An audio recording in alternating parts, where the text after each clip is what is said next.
a peer review where the parallel sessions are on the Chatham House rules.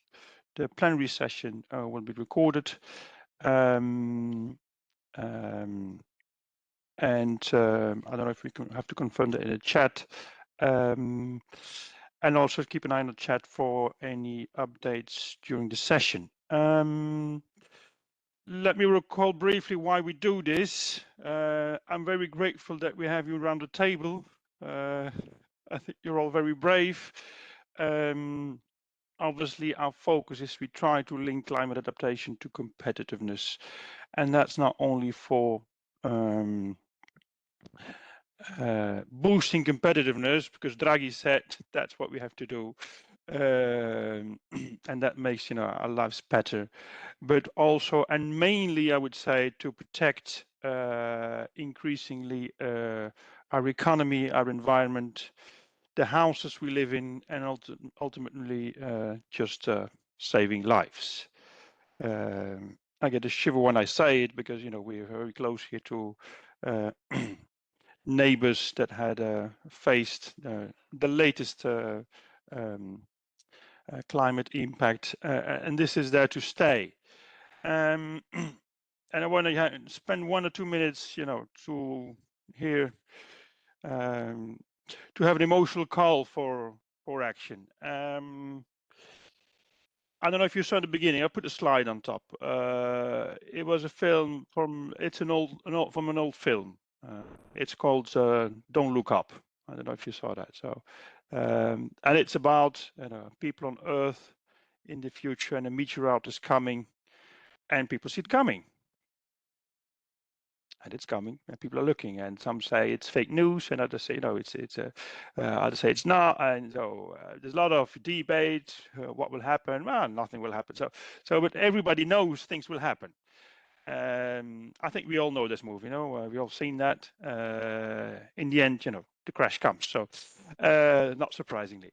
So I feel increasingly in that situation daily, really. And I try to call for action, and so that's why I'm very happy that you're all here today, because I mean this is not a luxury we do here. This is essential, what we do here for all the reasons, not just competitiveness, for all the reasons that we've been mentioning here. In that sense, I'd like to please ask all of you to have a very close look at the new call that's still open. We have a call open for territories to reach out to us and to collaborate with us. It's a call I mentioned also in the earlier peer review, but it wasn't open yet. It's a collaboration with the European Parliament, where we experiment with territories across Europe on transformative innovation in different areas, including also in climate adaptation. There has been a good interest in many areas, not so much in climate adaptation, I have to be frank. Therefore, I'm a bit surprised, so I want to ask you all, have a look at that.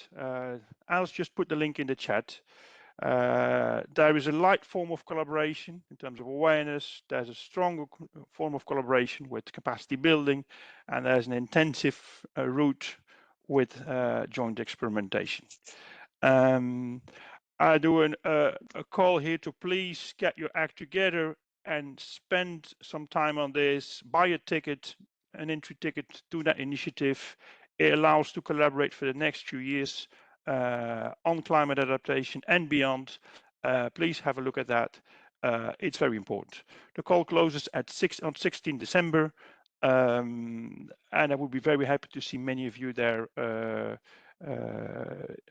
submitting an application and be able to collaborate in the coming months and years. So that's so having said that, right, so the peer review of today, it's about a very interesting territory. So it's our, if I can say, it's our first city that we have in this session. So I look very much forward to this. It's again an experiment. I'm very grateful to to all colleagues from Turku who engage in this and step forward and be expose themselves on this. I won't recall all the objectives of the peer review. I think we know this by now. We want to have a good discussion on key questions that they put forward. But first of all, would like to know a bit more about the territory itself. And so we'll now have a short introduction from our colleagues from Turku to say a bit about the territory, their challenges, and then bounce the ball back with some questions. Colleagues, please, the floor is yours.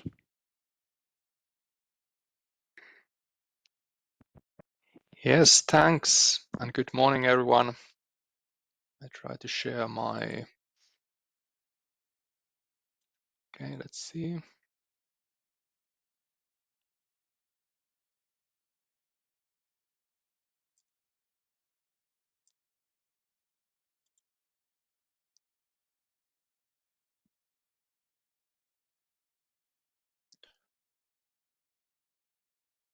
Okay, are you seeing now the presentation? Yep, that works. It's not in presentation mode, but it works. Is it now? No?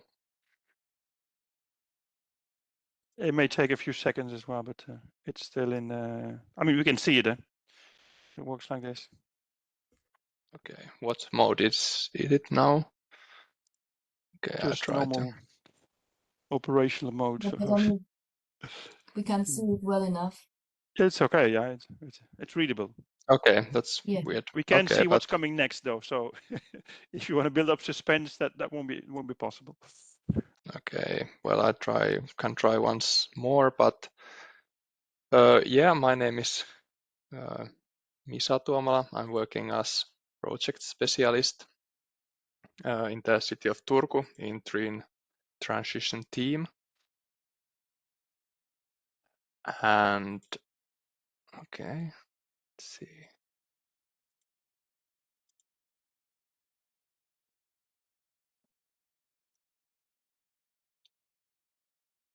Yes, okay, well, perhaps we go it that way. If you can see clear enough now, so we can start.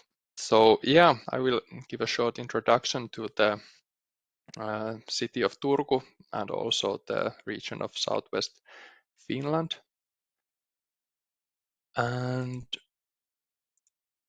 here you can see some, I hope you can see some basic information about the region and the city. So Southwest Finland is Finland's third most populous region with nearly 500,000 inhabitants here. And it's located in the south coast of Finland and by the Archipelago Sea, which is part of the Baltic Sea. And it's one of the 4 regions in Finland that, okay, now second. Okay, it soon seems to be super slow. I changed that 1 minute ago or something, but okay, I think we can manage.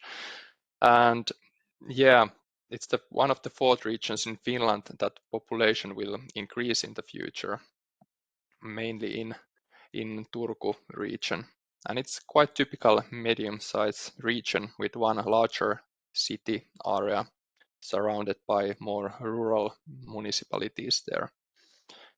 And Southwest Finland is quite remarkable area for agriculture, and it's sometimes called as a granary of Finland, which illustrates quite well of the meaning of that place in nationality. City of Turku is the capital of the region. It's one of the oldest city in Finland, actually the oldest, and also former capital.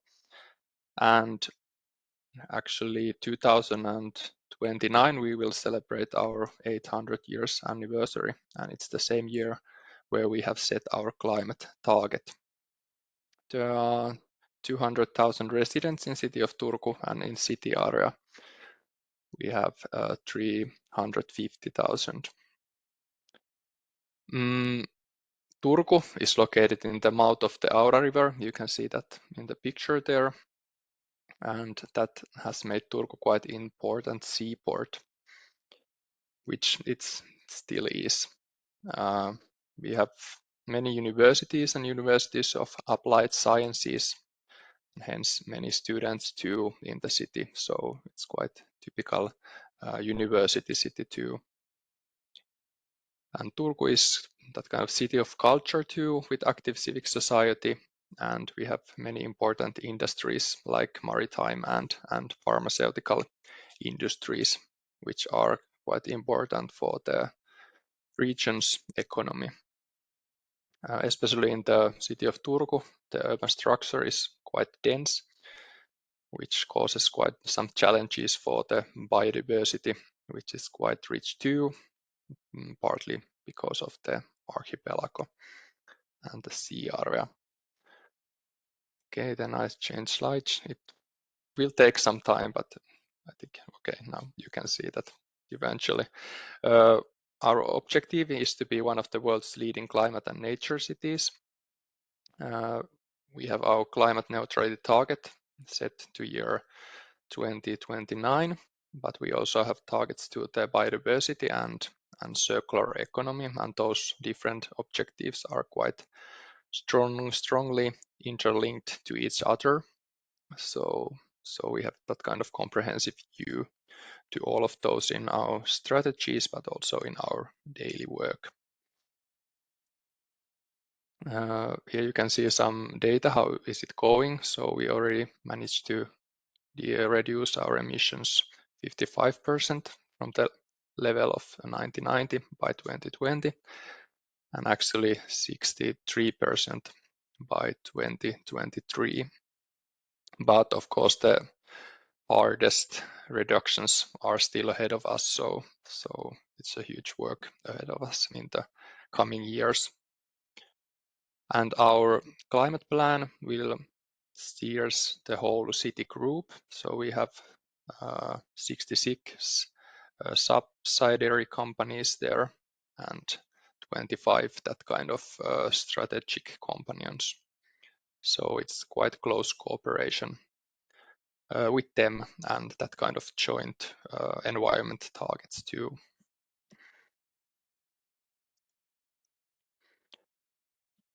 And here you can see some strategies regarding climate change adaptation. So the Turku Climate Plan 2029 is our main strategy for the climate work.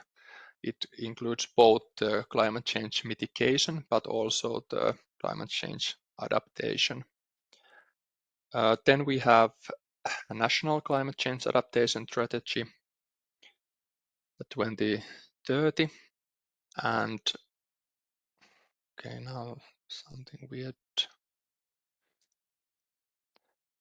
And then we have the Southwest Finland's Climate Roadmap 2030, which focuses on mitigation. So we don't have that specific climate change adaptation strategy. And now I think my slideshow has some kind of own life there in your screens, because I have the right slide, but it's still going on quite fast in there. So probably I stop sharing once more and let's see.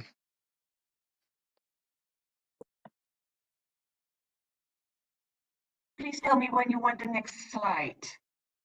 Okay, so Okay. you can Yes. you can use. Okay, so could you go one slide backwards?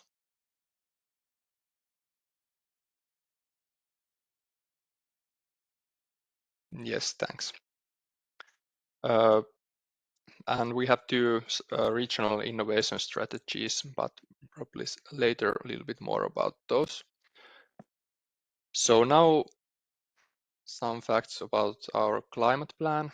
Our city council accepted that in 2018, and our main mitigation target is to reduce greenhouse gas emissions by 90% compared to level of 1990.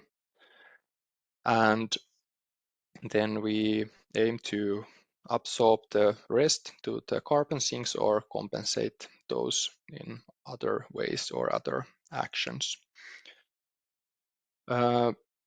We will update our climate plan for every new city council. So actually we will have the new updating process in next year when we will have the municipality elections in Finland.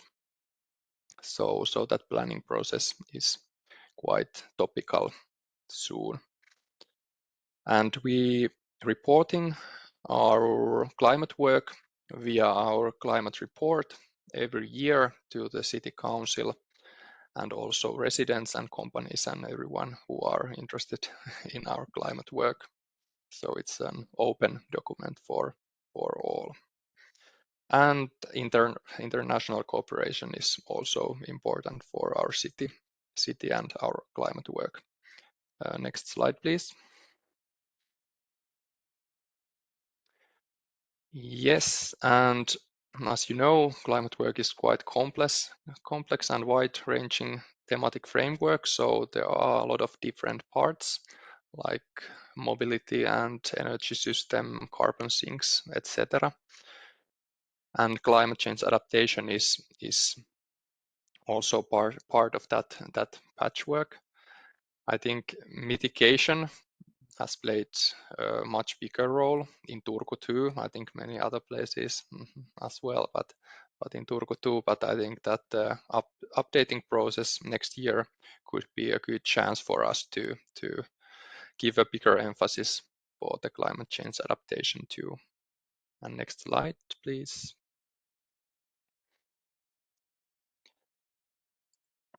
During the last updating process of our climate plan, we carried out that kind of risk and vulnerability assessment, which was part of the Mayor's Sustainable Energy and Climate Action Plan. And it was possible to identify 3 main risk categories there. Risks related to water bodies and water management, risks caused by changes in ecosystems, and risks related to heat and drought. And in next slide, you can see more information regarding those. So risk related to water bodies includes, for example, rains and heavy rains, floods, runoff water, rise of sea level and storms, and also freezing thawing cycle is quite important in Turku. And that is quite topical issue right now actually, because in recent days we have had quite big floods in Turku and southwest Finland and other parts of Finland too. So you can right now see the Aura River is flooding there. And of course these risks are quite naturally linked to our location in the shore of archipelago and Baltic Sea, but also because our soil is that kind of clay type, so the absorption of water is not that high in Turku area. It's not predicted that the sea level would rise that much till 2050, but after that it would be issue 2 here. And those vulnerability factors regarding this water management includes, for example, we have quite large area for the maintenance and limited maintenance capacity, dense urban structure, and also our capacity to stormwater system could be quite limited in some cases. And it was estimated that the winters will be more rainy in the future. Then we have changes in ecosystems, which will have effects especially for the forestry and agriculture, but also to the biodiversity in the Turku area. And those factors that could increase the risks for that includes like lack of green spaces in some areas, or the connectivity and green corridors there, and also the dense urban structure, especially in the city center of Turku. And also some biotopes here are quite fragile for that kind of risks and changes, for example, in climate and rainfall. And then the heat and drought. There will be prolonged periods of heat and drought in Turku, and that will have quite a big effect for many groups of people, for example, and their health and well-being. We have some vulnerable groups, and people and population in Finland generally is aging quite fast, so that would be and could be an issue in the coming years.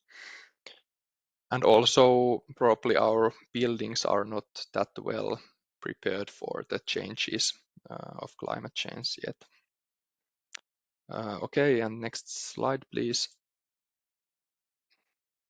Here you can see during the last updating process, we also carried out that kind of assessment regarding our climate change adaptation work, and you can see that most work to do with the implementing and monitoring and evaluating. Next slide, please. And here you can see our organization's structure in Turku.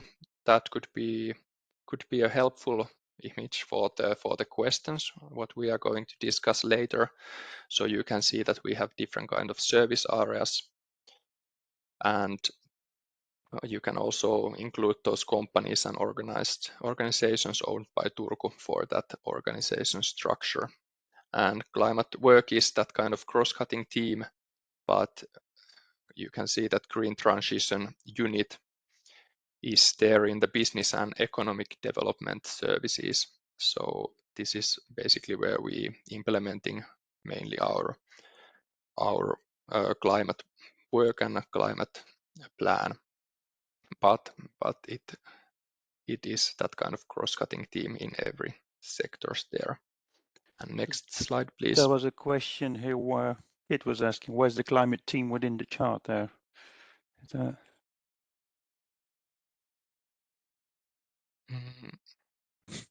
Messing up now. Yeah, climate team. Yeah, climate team is in the green transition unit. Okay. So it's in the business and economic development sector, and that actually changed. Well, I think last year. Before that, we sat in the central administration, but now we are in the business and economic development services. Mm-hmm. Okay, and yeah, then briefly about this smart specialization strategy of Southwest Finland, which is that kind of like a regional strategy, and that complements the measures defined in the regional strategy and regional program.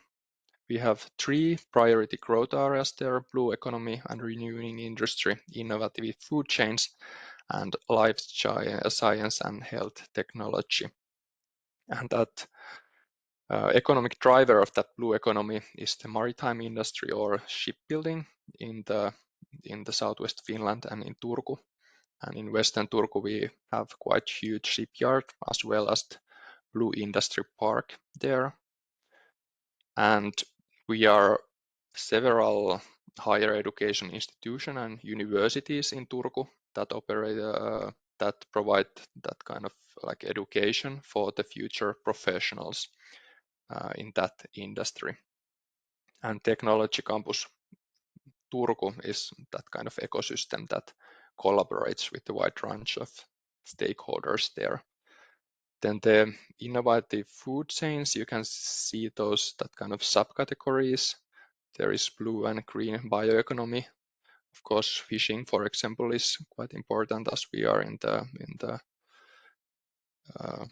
by the archipelago and Baltic Sea. There is co-creation and digitalization too. And cooperation is very important in the Turku area. We have that kind of research platform from Flavoria, for example, coordinated by University of Turku. And it's that kind of open innovation ecosystem, bringing together research and consumers and businesses. And we have also joint projects with city and university regarding that. And that life science and health technology is important industry too. Over 75% of Finnish pharmaceutical exports are produced by the companies in Turku area. So that's quite a huge number in the Finnish scale. And next slide, please. Okay, there is one photo regarding the research and innovation roadmap, which is also a regional plan. And you can see three main themes there: green transition, digitalization, and health and well-being. And this is quite well connected to the smart specialization strategy. And yes, then I think then I can briefly introduce our questions. So in the next slide, you can see that we chose two dimensions. So there is that directionality and increasing breadth and depth of stakeholder involvement. So we considered those could be quite relevant issues for us to discuss, and it would be nice to discuss those with you and hear some examples and ideas regarding those. So now I think we have to go a couple of slides further. I think 2 slides. Yes, thanks. Here you can see the selected question. So 2 questions for each dimension. First question for directionality is: how can climate change adaptation be strengthened and integrated across different sectors within city strategies, including setting appropriate and measurable targets? And now we mean by sector those urban planning and transport and housing, etc. kind of sector in city organization. And the second question is how to make implementation more effective by using target indicators. And we would be glad to hear some examples from other areas and other cities. And regarding the stakeholder involvement, first question is: how can stakeholder participation, particularly that of young people, be more effectively integrated into climate change adaptation efforts? And second one is: how can Turku enhance long-term cooperation with key actors such as businesses to strengthen adaptation efforts beyond single projects? And yeah, we will give you more background for this question in the parallel sessions, I think so. So thanks for my side now.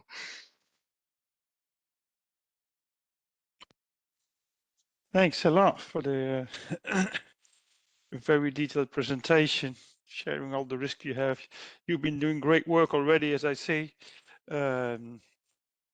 Still ambitious to move forward.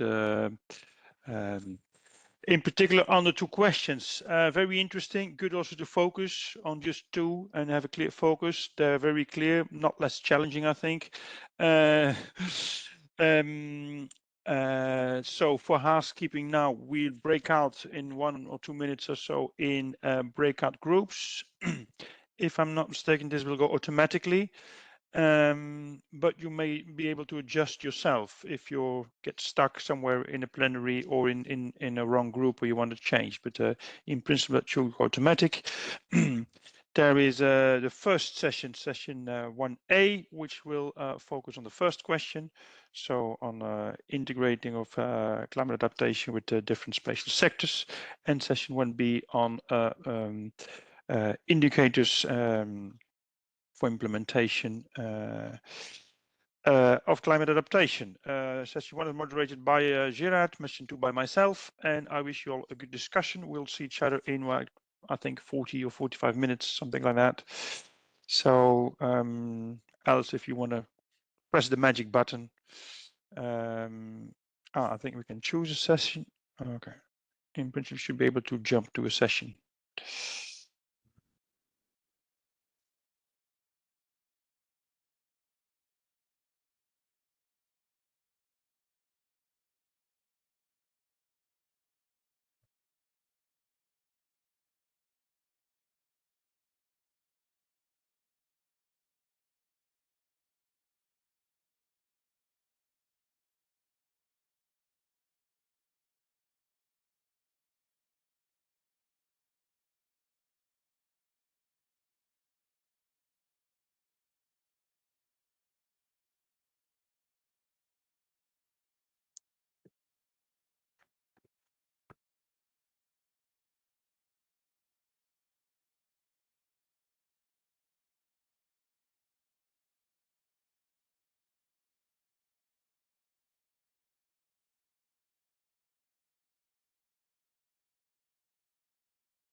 Am I in a breakout session already?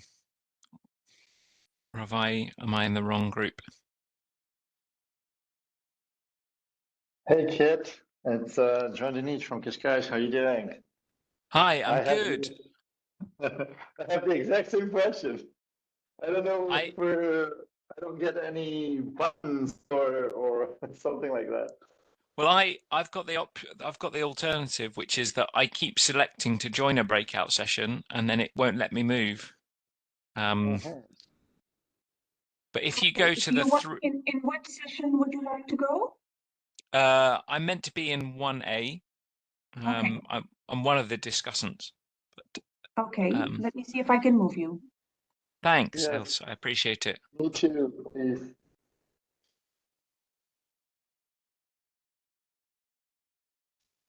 But it doesn't seem to be.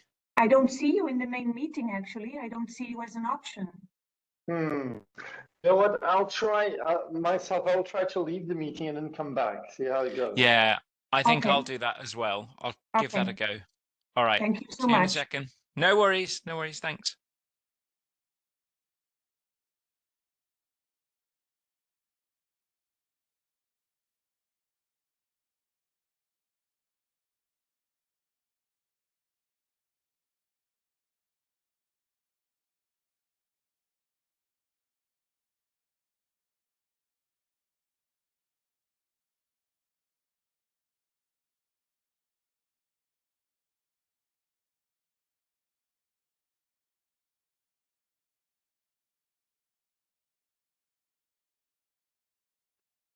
Okay, I'm here again. I guess I'm not able to join.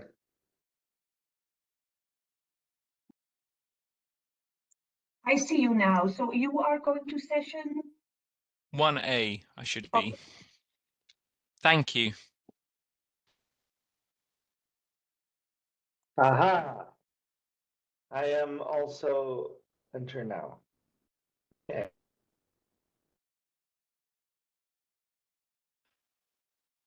Okay, I don't see you in the main meeting. I cannot move you because you do not appear as in the meeting. Yeah, I had an invitation to join it. It says I'm assigned, and I've hit the join button, and it keeps saying I get a message up saying you're joining session 1A. But you're not in the main meeting, but I don't see you on the list. That's so strange. I'm trying to move you, okay? I'm working on it. Yeah, well, I might. It might need to be that I need to move or reinstall WebEx or something. I don't know. I don't use it a lot, but it updated this morning. So I'll try.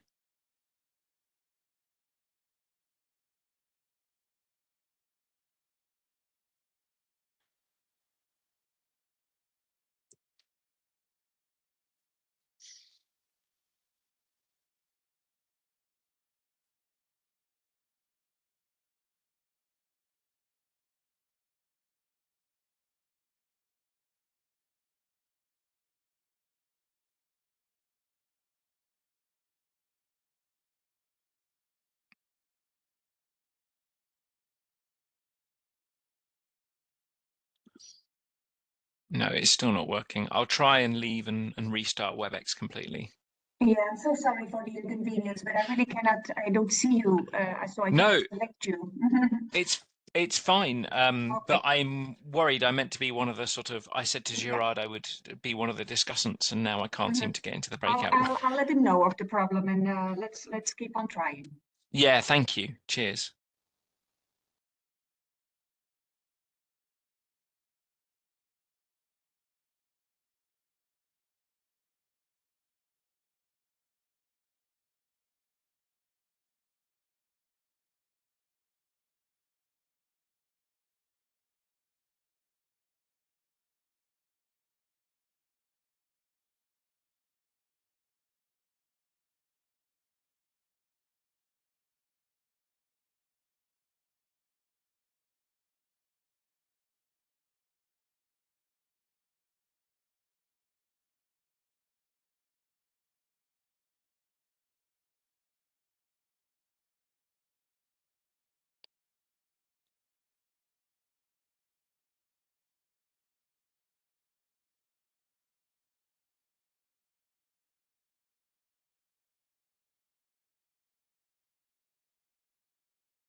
Hello again. I need to be kicked in a meeting, please. Hello, to what session?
Hello, Katie. Would you like to be in a group, in a session?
Did we get already?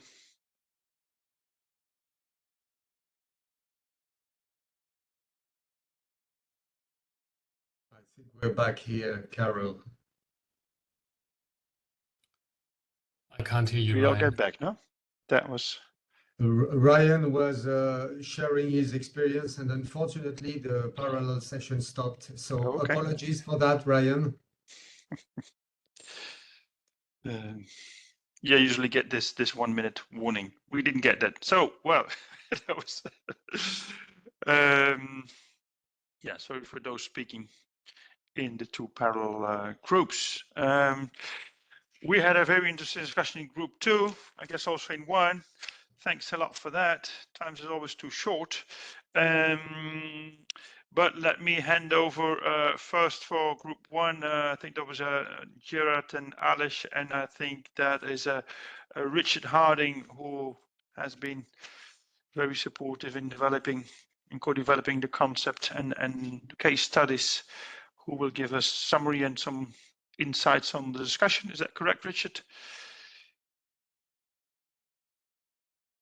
If you're there. Indeed. Yes, indeed. Well, I can maybe just start off with talking about what people were mainly saying in terms of the linkage between the strategic process and the more horizontal or integrated consideration of risk.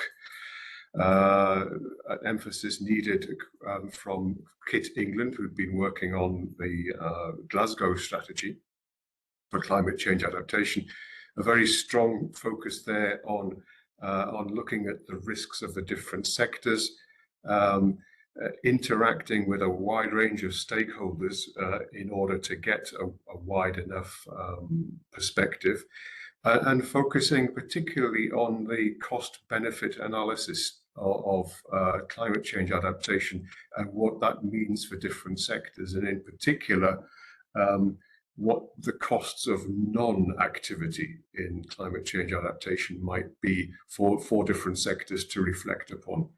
And I mean, I'm quite pleased because that's one of the key recommendations that we made in our case study on Turku, southwest Finland.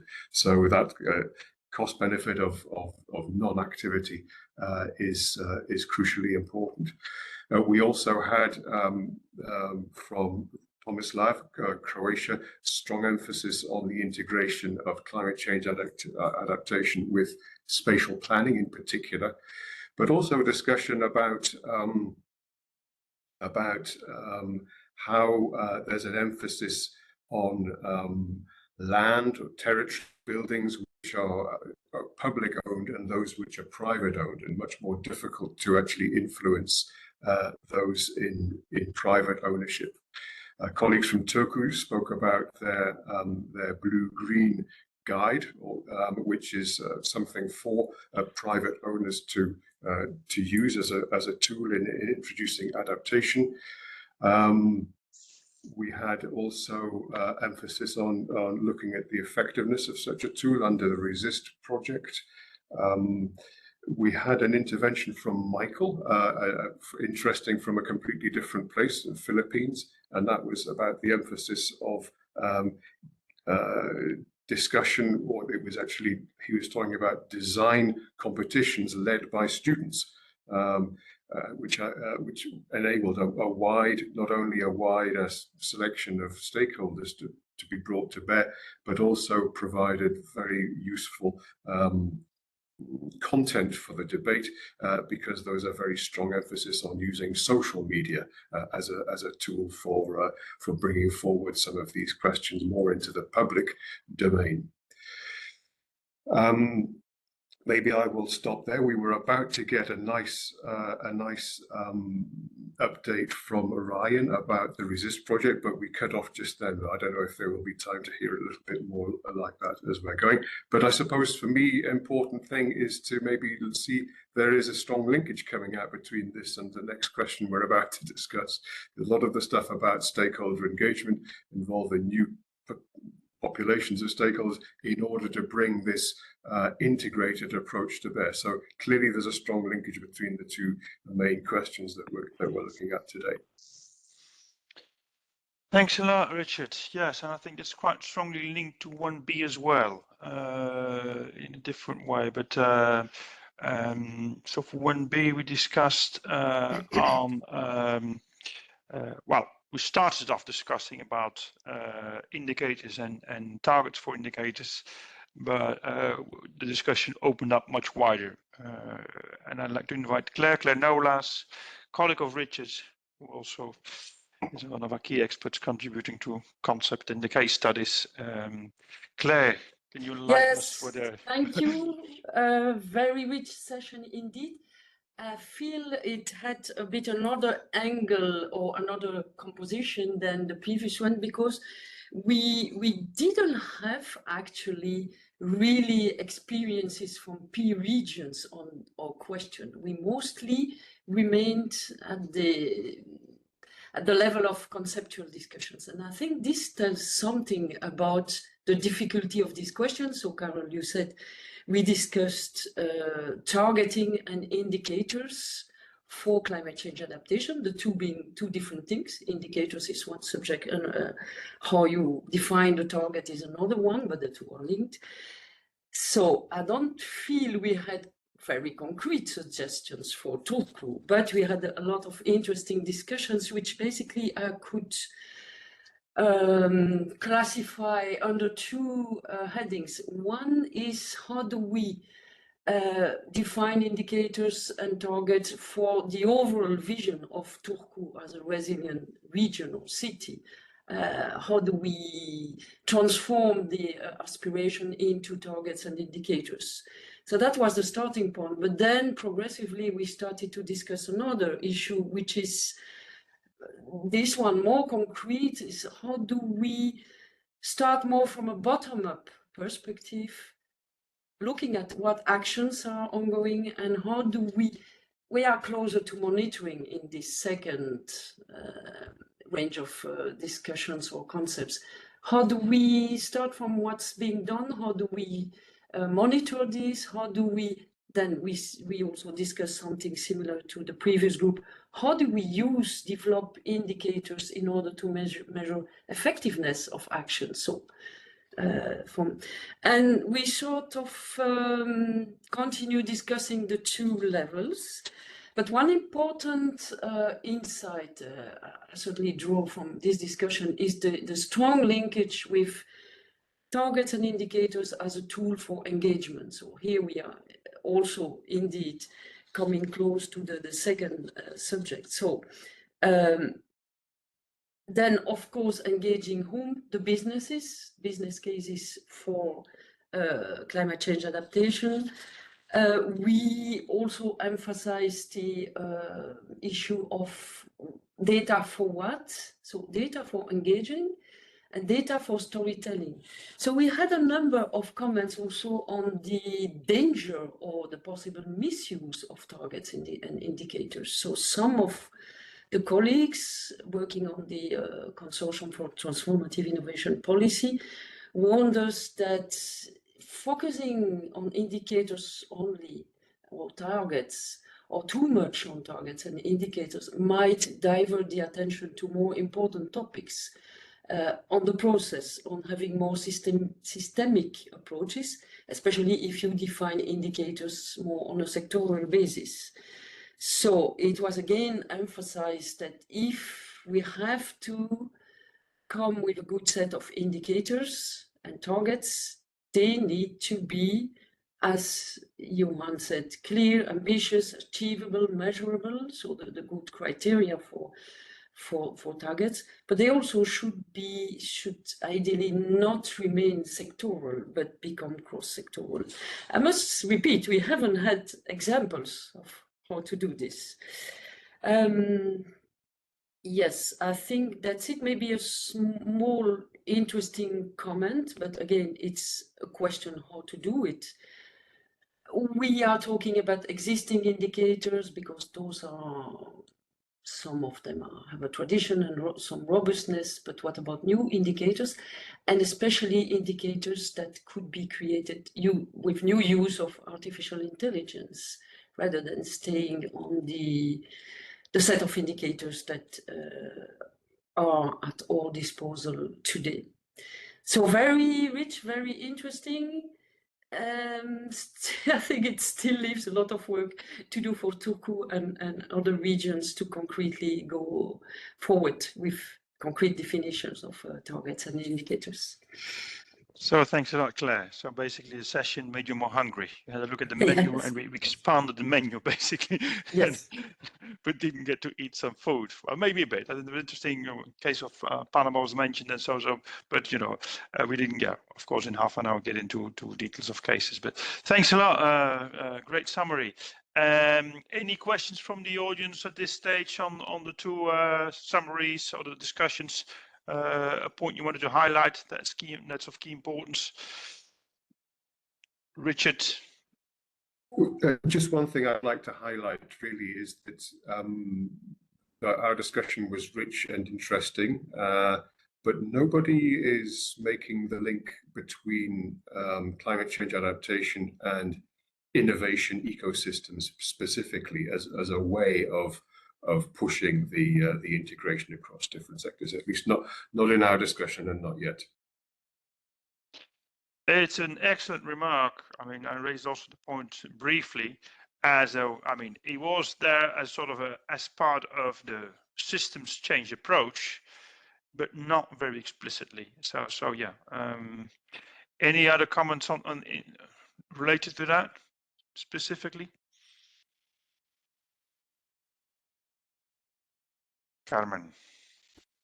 If I may, I think the closest linkage we can see is when we come to discuss the business case, because this way we had some comments, even an example reported by one of the GRC colleagues about the flooding events, the seminal events in '53 in the Netherlands, which created good business opportunities for engineering capacity in the Netherlands, which is strong in that country and exported worldwide. So this is where the link to smart specialization can start to be built if you are strong in solutions, climate change adaptation solutions that you create business opportunities. And yes, perhaps this is an interesting avenue also to work on indicators, to try to start measuring business in climate change adaptation and the growth of this business, which is non-traditional in many other cases than in the Netherlands. Thanks a lot, Claire. Yeah, and I see also Carmen from VTT, and then Kit, and then Heidi, in that order. Please shoot. Yes, thank you, Karen. So hello, everyone. This is Carmen Antuña from VTT, the Technical Research Center of Finland, and I am the coordinator of Regions for Climate, which is RESIST sister project. So I think that maybe this interests you. We can talk more about it if you are interested. In Regions for Climate, we are developing what we call the Regional Resilience Maturity Model, an assessment framework, and precisely one of the tasks within that model is to define a set of regional policy-linked resilience indicators. And there we build the link with innovation, because basically what we do in the project is to develop innovative solutions to increase regional resilience to climate change. So we would be willing to share more about that with you if you want. And then what we are asking our regions, after providing them with this model and framework, is to perform a climate resilience maturity assessment periodically, so that across key sectors they can assess their climate resilience. And they have done it already once. They are now heading for the second climate resilience maturity assessment, and that helps them to focus their efforts and to prioritize. So I am mentioning this because I think that it covers the sectors, which was part of the question that was raised, question 1, and also it covers innovation, and it's linked to policy resilience indicators.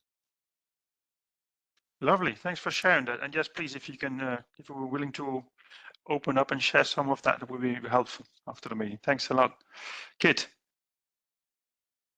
Yeah, I was just going to reflect on Richard's comments a little bit about the fact that, you know, we didn't really talk much in the discussion about innovation and kind of innovation policy. And I guess, I mean, it's something that we did look at in Glasgow for a while. But I think it's important to acknowledge a bit of context, which is that we know that innovation policy is evolving and people are starting to think about mission-oriented innovation and portfolios and directionality around that.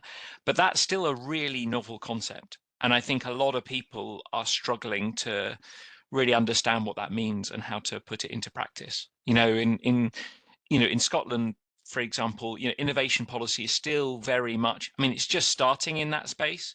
But in reality, what's happening on the ground is people are still just funding sort of technical, you know, infrastructural or economic sort of growth type opportunities, you know, very, very classical new products and services. And that's really difficult for adaptation because whilst it sort of works for mitigation, if you can develop new products and services for mitigation, you have a very big, you know, it will help you in your city and it will also help you globally in terms of competitiveness. It's much more challenging for adaptation because the solutions that you might have to diversify from different industries, say in life sciences or in agriculture, you know, there might be opportunities for you to diversify and develop adaptation solutions, but they might not be relevant for your region, you know, because those adaptation challenges and those climate risks are much more context specific. So you might have engineering expertise that helps you develop new solutions and approaches for floods, but floods might not be a local challenge for you. So I think there's a sort of extra layer of thinking or an extra process of thinking that cities and regions have to do to understand where those overlaps are between where is kind of innovation, you know, where are there growth opportunities and where will it help with adaptation. And I think that's why it perhaps takes a little bit longer. But I also think the other point is that the sort of concept of transformative innovation for adaptation is really about seeing the adaptation cycle itself as an innovation process. And I think a lot of people don't recognize that yet. You know, we learned from the Climate Kick Deep Demonstration Program that, you know, if you just follow the incremental policy cycle and you just develop an adaptation strategy in an incremental way, it won't create that transformative adaptation. It means you have to do different things. So when you do your risk assessment, you don't do a classic risk assessment. You also look at economics or you look at social vulnerability. You know, you have different emphasis. So I think it's just to sort of say that I think there's a lot of learning going on from both sides and that we need to do a lot more to try and pull them together and articulate why those two sections are important. No, thanks. It relates back to a main point in session 1B that, you know, if we're going to have indicators, set of indicators developed in much of a sectorial or non-systemic approach, that it's sort of, you know, putting the carriage before the horse. And, you know, yeah, that was the main conclusion also in that session. So thanks. And Heidi, yeah, I actually just had more of a question for the innovation related experts. I was wondering about how well indicators were used in innovation policies. Are they well developed there, and how could they be, like, kind of like Kit was saying, like how could they be adapted to also cover the innovation within adaptation? Very relevant question. I don't know if someone wants to have a quick answer on that. I can. We pick it up. Yes, please. Well, yeah, I like the question too. I think the innovation policy field has a longer history than climate change and certainly climate change adaptation. Still, I would agree with Kit in saying that the indicators that we use now to measure innovation are still very much linear technology-driven innovation, while most of strategists now recognize that innovation is more than technology development. Still, we are bound by, we are focusing on R&D, which is only part of the story. So, there is a long history and a lot of work having been done. If you look at the innovation scoreboard and the complexification of the index, which are progressively incorporated more dimensions, human capital is paired with structural indicators to emphasize the context specificity that Kit also emphasized, to show that the interpretation of one indicator in one place should be different than in another place, given the context conditions. For example, the level of tertiary education is a context condition. So I don't see today or we can directly transfer or learn what we can learn, certainly, but transfer some of the indicators that we are now using, imperfect indicators using for innovation to climate change adaptation.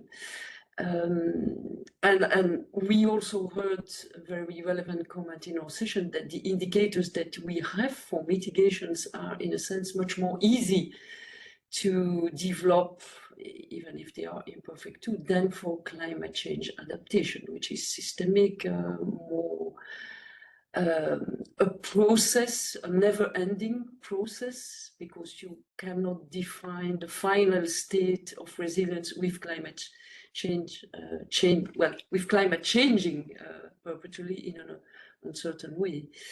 But the fact that innovation indicators have a long history should push this community here to start working more seriously on the climate change adaptation indicators, and it will progress along the way. Thanks a lot. Yeah, good question. We also take up further after this this session. It's very relevant. Okay, I think we for now exhausted the debate. We actually were entitled to some coffee. What I propose is we open up the breakout sessions for the second round, and you just start off with 1-2 minute grabbing, you know, some coffee, have some toilet break, if that's fine. Again, recalling the 2 questions for the second round. The first one is on stakeholder participation, with particular focus also on young people. But what is young? I feel young myself. And how to effectively integrate stakeholder participation more in climate adaptation efforts. I would like to add to that, and also, you know, we always try to have this notion of the innovation policy glasses to look at these things. So thanks, Richard, for reminding us that. But it goes for all the questions. And in group 2B, is it more about, I mean, both for Turku and for the region and the regional council, how can we move more into a longer term cooperation with actors, not just citizens, but business and other stakeholders, and work more systemically beyond project level collaboration and so on. So they're all a bit related with different focus, but I guess for sure we can debate for 4 hours on that. So I think we break out for around 45 minutes. I'll be moderating session 1. Alex Knamas will be moderating session 2. Voila. And if all goes well, you will be kicked out of the plenary in a few seconds. Have a good discussion.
Hello. I cannot go to the meeting rooms. I'm still here. Can you please share with me?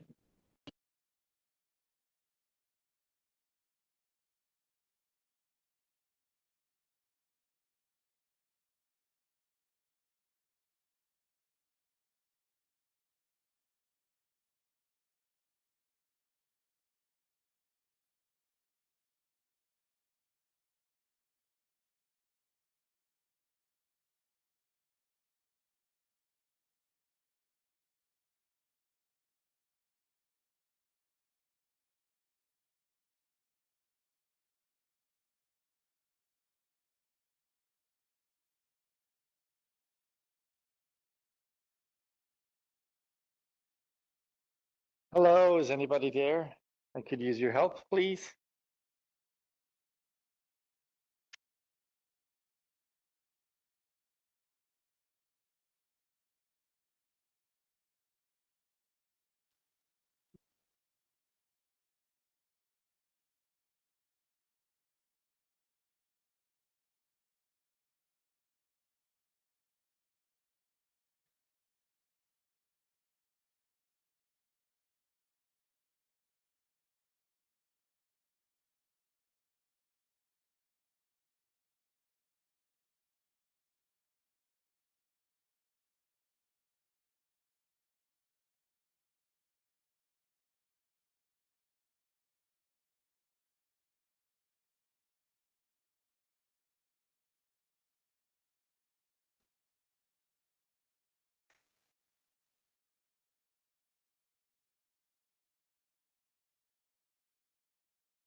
Hello. Hello, is anyone there?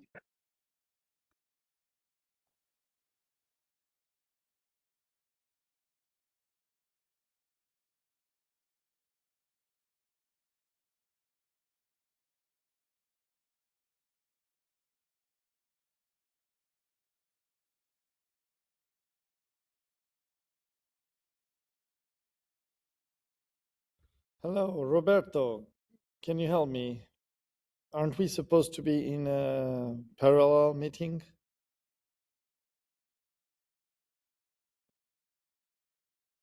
Thank you for your reply.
Hello again. I should be in side room 2.A. Can anybody help me with that? 2.A. I don't know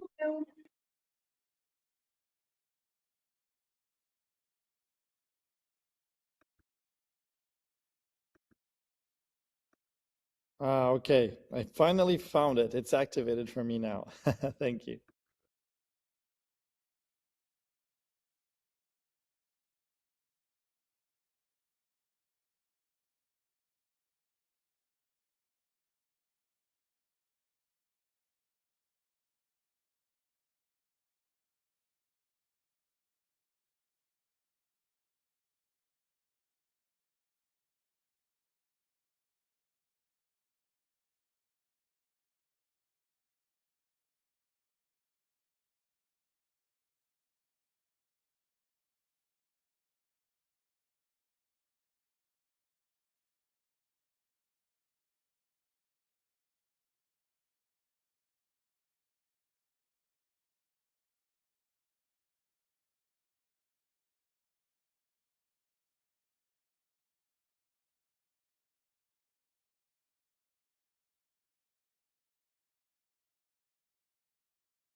Hello, Anna. Would you like to be moved to a session?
again.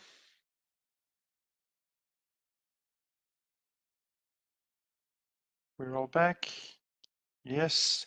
Sorry, Sylvia, you got cut out by the deadline, by the bell. I need to repeat.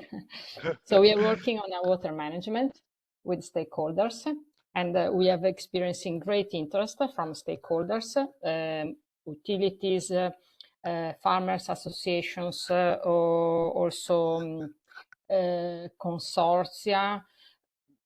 So there is great interest. They realize they need to adapt to use water more efficiently. On the other side, the bottleneck is that some stakeholders perceive a kind of risk of privatization from public administration. So, for instance, in my region, but also in general in Italy, there are many wells. There are really thousands of private wells, and these are not used very efficiently. So there is they perceive a risk of privatizations, and that they will be deprived of this grant to use the water. So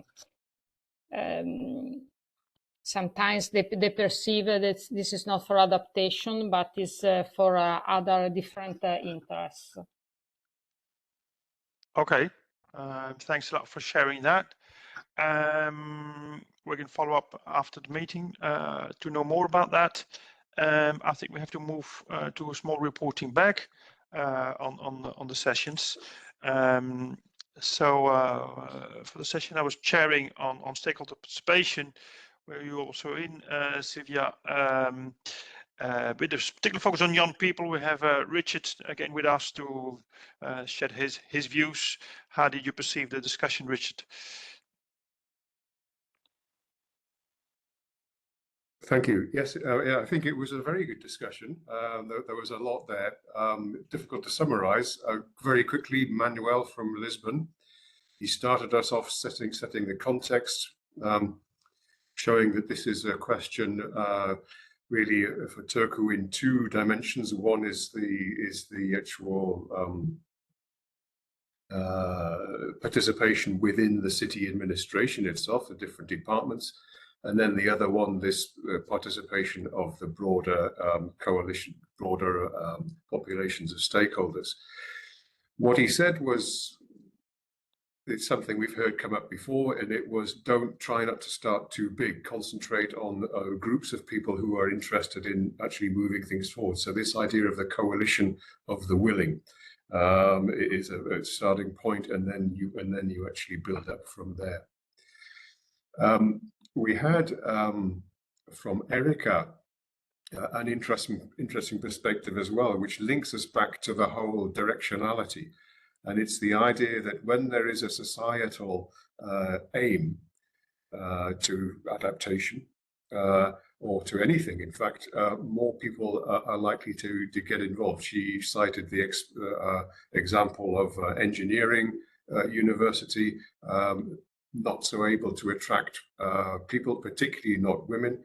But then if there is a societal aim to the study, women become more interested in joining. The example of, are you interested in submarines, or are you interested in clearing up the plastic waste from the ocean, which uses submarines? It's a slightly differently phrased question, which attracts people more. And I think the message of the message is really an important point here. Tomislav mentioned from the beginning that one of the problems of attracting youth into these discussions is that young people have a great lack of trust generally for public administration, don't see that it can do much for them. So the important thing here is to maybe not focus on the big jargon items, not even using the term climate change adaptation or mitigation, but actually focus on the actual concrete problems that face different kinds of people in their normal lives. So it's this idea of, yes, we're talking about system change overall, but actually when we're communicating with different groups, we actually need to unpack that completely and bring it down to specific points that are important for them in language that they can understand. There was a discussion about youth councils in Norway. I've seen this also in Iceland together with Claire, where a youth council has to actually approve political or approve decisions before measures can be implemented. There are other examples of different youth councils at city level, which was explained by Veronica, and very interesting aspects there, youth exchanges between participants in different city level youth councils to get a wider perspective, youth participatory action research, where the questions are developed by students and then actually followed up. Joe from Kashkash gave us nice practical examples of, well, first of all, the danger of disinformation still at political level and other levels about climate, and the importance of education, but then not only the importance of education in that, the importance of actually involving young people and involving all sorts of citizens in some of the actual work. He cited some work on actual building nature-based solutions, which involved some 3,000 local people in the construction. And there was a small grant that was awarded to the local community for that. Other things as well, other ideas from Heidi, citizen science in general has been shown to work quite well, and has been shown particularly to work quite well with youth. I'll maybe stop there and let others continue. Thanks a lot, Richard. Very rich feedback from a very rich discussion indeed. I must agree to that. On the second session, it was more about the longer term collaboration with stakeholders, trying to go beyond, single projects. Understand that was also very enlightening. I invite Claire to share a summary of that session. Yes, thank you, Carol. It was shared by Alice. We indeed had a lively session. And maybe I would like to start with a first reflection from my side that Finland is known as a country of trust. So we are discussing those issues in a very favorable context. Still, there is a lot to do. It was well explained by Mika from the City Council that there is a lot to do still to better involve people in strategy making, in implementation. But we are starting from a good position. We had a sort of an ancillary discussion on learning from elsewhere. And it is indeed difficult to transfer experiences from one context to another, for example, if you don't have trust. But I would like to start summarizing the discussion with so sort of not really a disagreement, but sort of maybe a tension or a dilemma between two approaches. One is, I would call it, as Arno from Interreg Policy Learning Platform said, the small win approach. Start small, try to develop mini mission, street level action. He mentioned also a trick or an incentive with prizes, small prizes, to experiment, to pilot, to develop living lab experiments. So that's one approach that was advocated by some of the speakers, also including this idea, this idea of developing open spaces, which mean open to all participants, open also in terms of the topic, the approach. So an open space for engagement should not be prescriptive. It should be by definition open to novelties, new ideas, and new people, new actors. The purpose of this being to hopefully change the narrative, capitalizing on ideas from the grassroots, on ideas coming from below. So, and we had some example from Latin America, from Claudia on this. So that we had a range of good suggestions on how to go for this. but actually that's sort of a bit, it's focusing on the experimentation, short-term and relatively small-scale experiments. On the other side, we had comments that this is all good, but insufficient. Do we have time to have all those small experiments bear fruits and come and contribute to the big change we are all saying and fast change we are all saying we need? So to address this, there was one suggestion to look also at the big players. This was a suggestion from Priska from DG Research. I mean, the floods that are washing out your GDP and killing people, I should have said first killing people and then washing out your GDP and GDP growth, is thus going to be addressed by small win, small gain experiments. We do have to incorporate big players, and by big players we mean the European Investment Bank, who should come with, who has promised and is already deploying funds for climate change adaptation, but more generally financial actors incorporate. So in terms of engaging towards the long term and the ambitious goals, the role of financial actors is not necessarily spelled out, but is seen in this second approach as very important. While in the first small wins approach, of course, we are focusing on everybody, citizens, and of course, businesses, local actors.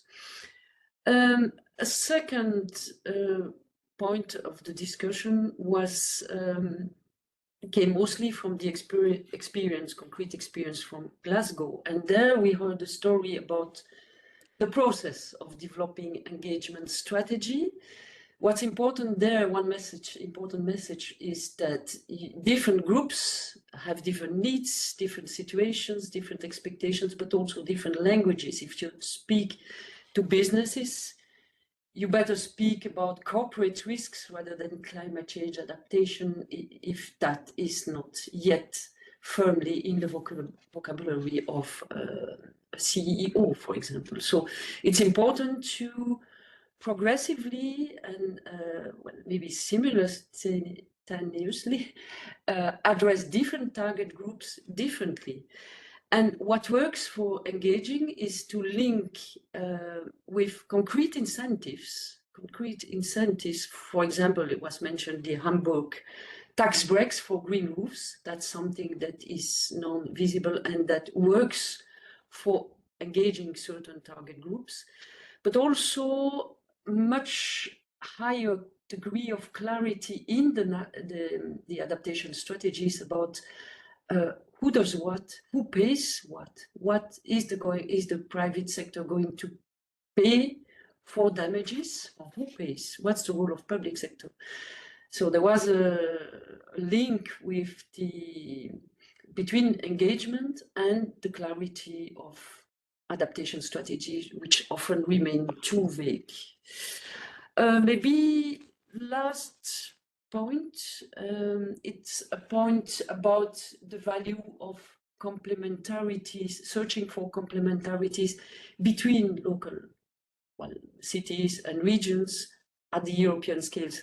There are instruments for that, for example, the new I3 tool for joint investment. So searching for, it can open ways for funding, exchanging on solutions, but also co-funding action and also work to capacity building, which was another element highlighted in our discussions, is the capacity deficits for doing this demanding work of engaging stakeholders. Very last note, which was brought by the regional council. Sala Maria from the regional council told us that the S3 is under revision currently, and there is a strong wish to incorporate climate change adaptation in the revised S3. region and cities cooperation is working well in this context, or in generally, but also for the S3 development. And this is, I see it as a promising way to close this gap that we are, Richard and I are looking at, this gap between innovation policy and climate change adaptation and strategies. Thanks. Thanks a lot to you, Claire, and to all the discussions in the breakout session. Coming closely to an end, I would like to invite to the floor the colleagues from Turku to give a brief reflection on their views on how they perceive this exercise, what they take as key messages, and what they plan to do next. Maybe too ambitious as an agenda for this, but colleagues, I don't know who want to step in or combine. Well, I will step in, and first of all, thanks a lot for all of you for sharing your expertise and giving really professional input, which is very good for us. And well, of course, now a lot of thoughts making a storm in my brains, and we already heard the key messages, but maybe I can reflect on something. It was very nice to hear from Glasgow's experiences, for example, how they have assessed the economic risks and benefits, and that is something, as we heard in the beginning, our climate team is nowadays a part of the economic and business development services of city of Turku, and we can really take advantage of that. I myself started the climate work in a city's environmental office, and after that was moved to the central administration as part of the management support unit, but now we are more close to a business sector, and that is something that we can really build on. When this indicator thing, I was not in that session, but heard the breathing of that, and it seems to be difficult, and it is also in the national level, and it is something that is developed also in the national adaptation plan, and that is something that we have to continue and are of course happily actively involved, but maybe we have to wait clear answers for that, but also good ideas were there in that, and how to monitor the bottom up work and so on. And then the examples from Philippines were also great to hear, how they had involved the academic students to visualize these issues, and for example, these design competitions and video productions and such materials, and this kind of work is something that we could adapt also in Turku, because we have a good cooperation with our universities, and for example, the Turku University of Applied Sciences, they have even offered the students for our climate work, and we can plan that work with them, and this is something that could be also relevant for other issues in stakeholder involvement, also in the businesses to arrange policy labs and challenge competitions and such things that were mentioned in these sessions, and which is something very relevant also when we talk with businesses, because it was made clear that we need very focused discussions and different languages to talk with different businesses, and also the size of the companies affects how they report their sustainability work, and that is also one thing that makes the variety in the languages, and this was maybe something that was common in all these discussions, that communicating these things is very important, and formulating the clear message for each target group, and which this is very important issues that we have to think through carefully. But altogether, these things are now very timely for us, because there is the municipality elections coming next spring in Finland, and now it's a golden moment to give input, for example, the new mayor's programs, which will be formulated in the political processes during the winter and the next spring. And also what Salla-Maria mentioned, the updating of regional strategies is starting, and so this is a very good moment now to have this kind of peer review process, and I really look forward to a follow-up meeting which is scheduled next week, and an opportunity to delve more deeply into the results of today's discussions. And so thanks again for all of your participation and shared expertise, and especially for organizers and facilitators. So thanks a lot. Thanks a lot to you. Also, I look at Mina, if you want to come in for a reflection. I think Mika already said quite a Yes. Okay.